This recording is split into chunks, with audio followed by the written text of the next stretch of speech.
Welcome back everyone. Today we're talking about the Nollie flip. I've only done one video on this in the past, so I figured it'd be helpful to go over it again, making a practice video.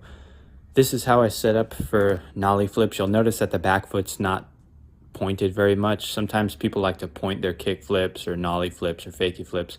As far as Nollie and switch goes, or just in general with any trick, I don't like to point my feet too much. That's just my preference. I also tend to think that when you point your flicking foot, you tend to turn your shoulders in that direction too, and I like to keep my shoulders more straight. To each his own, but this is just how I like to set up for it. Front foot generally in the center of the nose, nothing too far out to the side or with the toes hanging off or anything like that.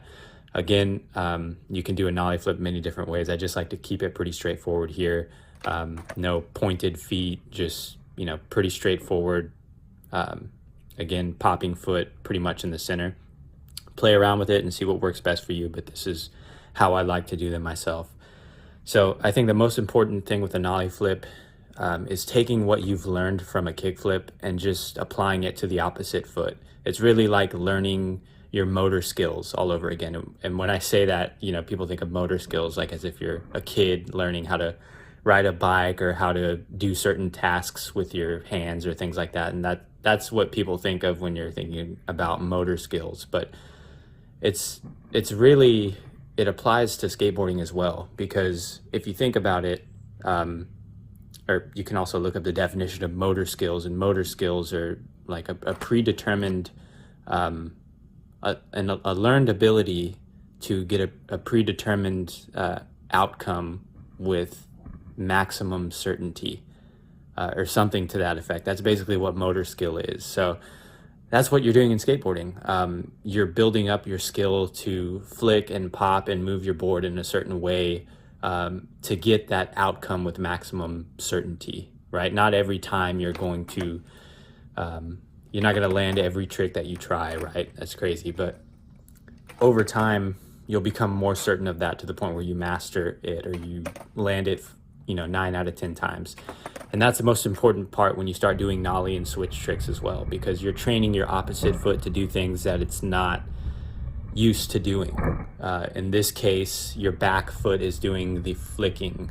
Same thing with a switch flip. Your opposite foot is going to be doing the kick flip motion, and it may feel very strange, very foreign to you at first.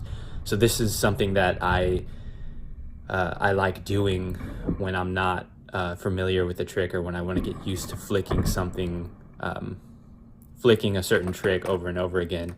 I'll sit down on a bench or a stool or something, and I'll try the trick sitting down, and I'll just pop and flick, and I'll get my ankle used to curling in that direction if it's not already used to doing that. So that's something I think you can get used to, something that I think you can do to familiarize yourself with Nollie flips or with using that foot if you're not used to using it for flicking. So that's something that you can use to help you get used to the motion. I remember when I was first learning Nollie flips, and I just felt like I was a kid again, trying to learn how to ride a bike, or trying to learn how to write someone a letter with my non-dominant hand. I'm right-handed, so trying to write a sentence with your left hand is going to be pretty difficult. So it's going to make you feel like you're a beginner all over again.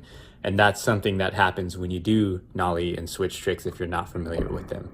So if you're someone who likes to skate Nollie and switch a lot, even from the very beginning, because you like that challenge or whatever, then it may be a little easier to you if you're already used to rolling around Nollie and switch and doing other Nollie and switch tricks. But that's the most common problem, I think, with learning how to Nollie flip, is reversing the rolls with your feet. And another common problem is really just leaning too forward on the Nollie and just putting all your weight on the Nollie to the point where your body wants to propel itself forward when you pop. The goal is really just for you to put a strong pop with the front foot, but not to lean your entire body over with it to where you fly forward and the board flings out behind you. So it requires like a delicate balance between the two things. You want to pop hard, but you don't want to fling your entire body forward.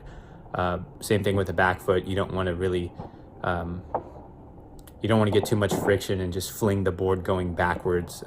You just want to get a nice delicate flick and just curl the ankle, and that's going to take time, and that's why I had mentioned sitting down and maybe kind of removing gravity from the situation and just getting your back foot used to doing the curling motion. So that will definitely help you.